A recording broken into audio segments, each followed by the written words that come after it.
Good morning or good afternoon, wherever you happen to be in the world. Welcome to the Consciousness Cafe as part of SoulCall and Wisdom Wednesdays.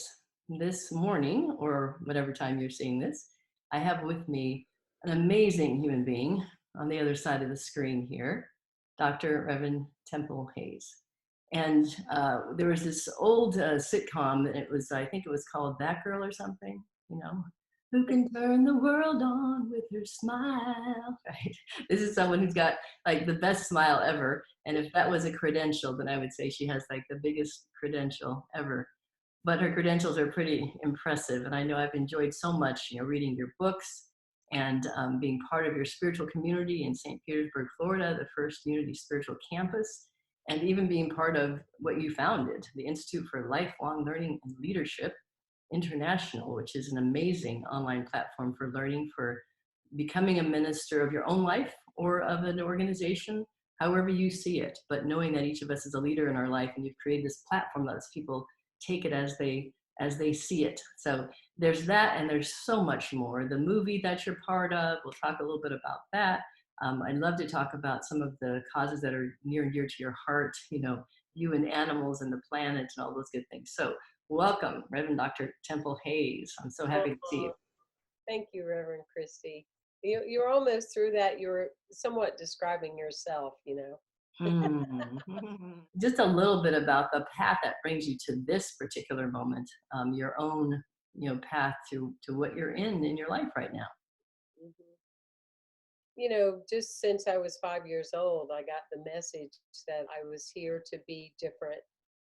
And I don't know as a 5-year-old if the word different, was it, or if it was, you're going to be you're going to focus on the world. I doubt those kind of conversations were happening at that time, but the soul was recognizing the something. And like so many women in that era of the 70s, it was like, well, I guess I have to be a PE teacher. Or I guess that's what I have to be, or a guidance counselor. And then the short of the story is I was invited and walked into a Unity, and they accepted me as a gay person. They taught that God loves everybody, and I went, whoa, this is my kind of place. So I've spent my life holding courses or classes or developing university to share with the world, hey, this is your kind of place. This is a place that you can feel safe, you can be validated, and you can feel at home. Because when you have those three things, I'm safe, I'm validated, I feel home, then that's where these huge breakthroughs come through. Not necessarily about being broken, but the allowance of an individual to be able to fly. And that I love. I love being part of that experience. Mm-hmm. And so this path that you have, it's like, it wasn't just smooth sailing the whole time. There were many stops along the way before you became Dr. Temple. Right. Yeah, like I pioneered the church. Like when I was 33, I opened my first community. We had 67 people the first week. And I thought, well, I'm not surprised. I've been waiting on this day all my life, since I'm 5. So that, that's quite a time, 28 years, right? I wasn't surprised by that. But the next week I had 7. and what I learned early on, Reverend Christie, is never toned down. So I never made an adjustment to the 7. I kept talking like I was talking to hundreds and, thousands of people, and they'd look at each other like, gosh, she thinking we're going to do all this? I feel tired already. But yeah, no, gosh, no, my path is, it's what you learn in your life is that you want a path that has adversity, and you want a path that has challenges, because you're developing, you're in training. You're in training because who can you serve if it's all from a book? Who can you serve if it's all from listening online? So I had to really make the distinction. There's a difference between being born and a difference between being created. And I learned how in my mind to shift the hardest times in my life, like, I'm going to get through that, I'm going to get through that, to see that I was being created. And it brought me into sobriety this year, 33 years. And oh yeah, I can remember, I tell people used to, a few years ago, don't be upset because I drive a Mercedes, because you weren't upset when I had to take a paper clip to keep the bumper on my car. Exactly. Great. Right? So, Yeah. Yeah.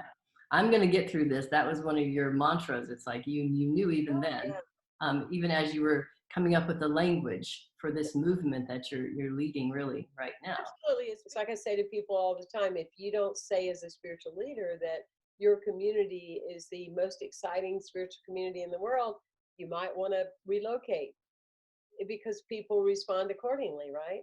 Beautiful. Yeah. They Yeah. And respond just stating accordingly. that, as you said, not getting small, not worrying about that. One thing that I know about you, just interacting the time that I have, is that you're a wonderful, leader who embraces people around you, but you also are like a master super duper delegator. So I have dealt with your staff members as much as I've ever, dealt with you in terms of contributing to the community.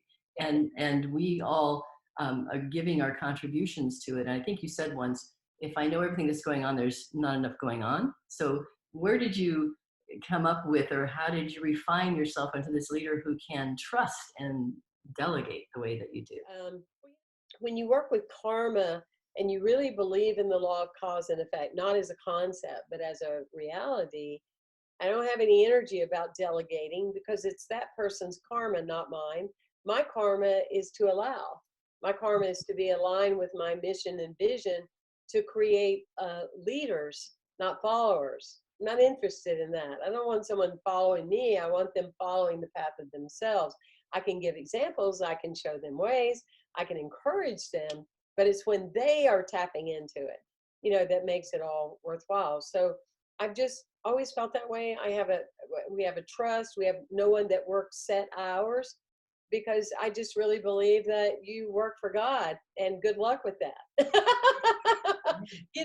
That's your karma that you're developing. And not everybody understands it because it's too loose or not enough structure, but eventually you serve long enough as a leader that you get the right group. It's like, that's right. You were at the campus, like, I don't know for how long. I didn't know half the things you were doing there. But if I did, then I would be focusing on being small. You also have a good time, so you're Yeah, someone who laughs a lot. I love that's listening to you laugh, and I think about all that you're actually accomplishing. Like you said, you delegate and let other people shine and let them have their development. And so all these amazing things are happening, at the center, but also in the world. And like I said, I mentioned the movie, your yes. beautiful book. When did you decide to die? Is that the The title? third book was when did I'm like, what was that? When Yeah. did you die? When Eight did you die? That's right. Stop Okay. dying every Yeah. day and start waking up. And I use that book as part of our curriculum for our new students that are going in spiritual leadership to create depth. It's a space of creating depth within a person, not just intellectual or book stimulation, but to go deep within themselves and look at what part is dying, what part is being born. I've just signed a contract to do my fourth and fifth book. Um, I'm real excited about that because one is going to be breaking through alcoholism. Hmm. And so I'm going to co-author that book and those kind of things. A lot of things really turn me on, if you will. What really turns me on and why I just have to say yes to it. I love when new thought is somewhere else in a new way.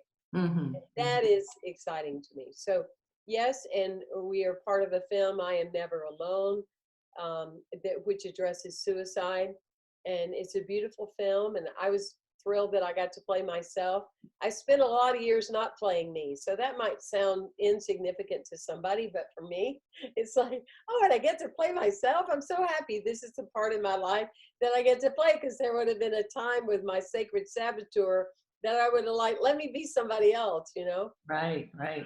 We're working on another film now too. So lots of wonderful things. Lots of wonderful things, and I think about the seriousness of the things, but you don't hold things in a way that is intense and dramatic. I know there's not a lot of drama surrounding you, and you have fun, as I mentioned. So there's all these serious things that you do, and I wanted to let people know about that because we can be accomplishing and doing really serious and important things, and still have our ability to laugh and have a sense of humor along the way. So tell me what's fun for you. But it's absolutely necessary because it's what keeps your soul retrieved. Hmm. I mean, to really be significant as a spiritual leader, you've got to have the wisdom to know that outside of you, there's a lot of heavy things going on. But Mhm. inside, that's the core that you build. That's your knowing. I mean, one of my statements on my website, Temple Hayes, is that I have hallelujah. Life is about singing and dancing, and that's just part of our lineage. I mean, that's what the tribal people did. They would deal with the hardships of the world or address certain things or elements or whatever. But then they'd turn on that fire and they'd go laugh and they would dance and they would play it all. It's the medicine for our soul. It's what keeps that joy. And I think Yes. for me, the short of it, Christine, is that to me, joy means, as an acronym, just open yourself. Mm, And mhm, so you can go through all the hardship in the world, you can go mhm, through mhm. situational challenges, and yet in your core, you keep your heart open. And that I find, is sad when, people close down. I don't want to get hurt again. I don't want to do this again. I Mhm, don't want to do mhm. that again.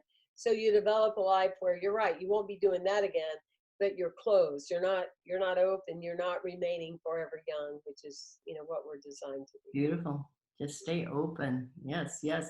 And Stay one of the things of visions that I had thinking about you, and when I hear you laugh, because like I said, it happens often, is I noticed that when a boat comes by and there's a wake, dolphins play in the wake, right? So Yes, you yes. play in the Yeah. wake of a lot of things that are happening around you, and I see and feel the joy of you. So we have just a few more moments. One things I would like to ask you about, just to share maybe, because I know there's many, but what people must notice about you coming out of the screen and across the ether is the energy and the passion and all those things. And you have practices, like everyone does, that keep you in the state of perpetual, possibility. And Yeah. maybe you could share a couple of your regular practices, whether it's about food or it's about meditation or it's about anything. Well, I'm very much a nature girl. And I've always said, for many years, Christine, I would rather live the book than write the next book. Like example, last Sunday, you're right. It's not like my plate isn't full. It's not like my to-do list is to be done or any of that. But I'll hear on next door like a cat's missing, and I'm like, is that for me? You know? And then I get another email where cat was seen at 5 in the morning. I go, I think this is mine, you know? So to me, it's not the one more thing. It's not like, oh, one day I'm going to go to a workshop and I'm going to discover my purpose. If it's in front of me, it's my purpose. And it doesn't take my energy. It feeds me so much. I found so much joy from that. And telling my little 4-year-old girl, Miracle, today we're going to go out and we're going to find this cat. It's what we're called to do. And in the shamanic path, let's go find that cat. And that just gave me, I felt like 10 years of life. I was so activated by that. So Mhm. I don't do sugar. If there's a way you can eat on the planet and not do sugar, I mean, I don't intentionally do it, but I do more, natural things. I just, take care of myself, but definitely nature and connected to the earth and, walking the beach, and which I'm going to do with you soon here. Yeah. And these kind of things, that's what keeps the power open in my body and in my life. And the other thing I don't do, I don't compartmentalize. I don't label things. I don't make that my cause and effect. It's like, God, I wonder what's going to happen today. And at the end of the day, I believe that I can maintain my energy. I don't believe I produce it. And I would say probably 80 to 85% of the people on the planet think that they produce it. Nice, I nice. don't produce it. Many a night I haven't slept. Many a day I'm, doing 12 things. But the energy comes from God, my source, Yeah. and not me. Beautiful. Well, thank you so much. You energetic, integrated, amazing, beautiful being for Oh, giving us this time this morning. And I will be because seeing you soon. I will be seeing you soon, and I'm honored that you invited me, and I feel the grace. Thank you so much. Feel the grace. Thank you.